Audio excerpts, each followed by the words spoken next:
Bien qu'étant un organe doué d'automatisme, le cœur est parcouru de fibres nerveuses appartenant au système nerveux autonome, dont l'une des missions est de réguler sa fréquence de battement de façon non volontaire. Il est composé de deux systèmes antagonistes mais complémentaires. Le système nerveux sympathique, qui est cardio-accélérateur, son activité provoquant l'accélération de la fréquence cardiaque, et le système nerveux parasympathique, qui lui est cardiomodérateur. L'activité de ces systèmes n'est jamais nulle. Elle permet une régulation constante de la pression artérielle et de la fréquence cardiaque, dont la valeur moyenne est d'environ 70 à 75 battements par minute. La régulation de la fréquence cardiaque est un dialogue permanent qui s'établit entre la région du cœur et la base du cerveau par l'intermédiaire d'un circuit de fibres nerveuses.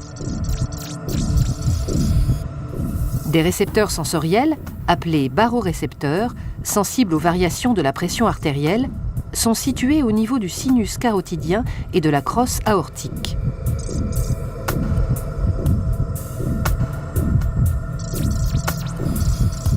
Au repos, l'activité cardio-modératrice l'emporte sur l'activité cardio-accélératrice.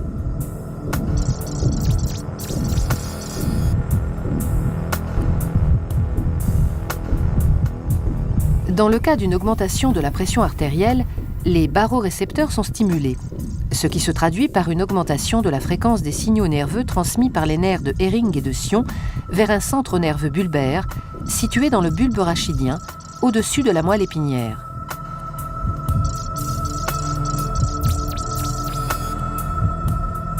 Ce dernier élabore une réponse adaptée en augmentant l'activité des nerfs parasympathiques et en diminuant celle des nerfs sympathiques.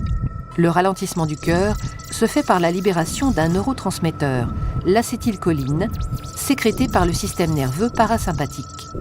En conséquence, fréquence et débit cardiaque diminuent, ce qui abaisse la pression artérielle en la ramenant à sa valeur normale.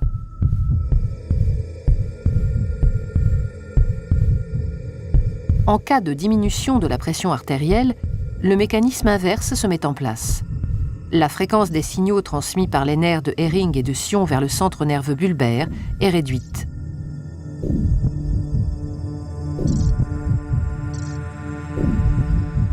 Ce centre diminue l'activité des nerfs parasympathiques et stimule les nerfs sympathiques cardio-accélérateurs qui libèrent un autre neurotransmetteur, la noradrénaline, provoquant accélération de la fréquence cardiaque et augmentation de la pression artérielle.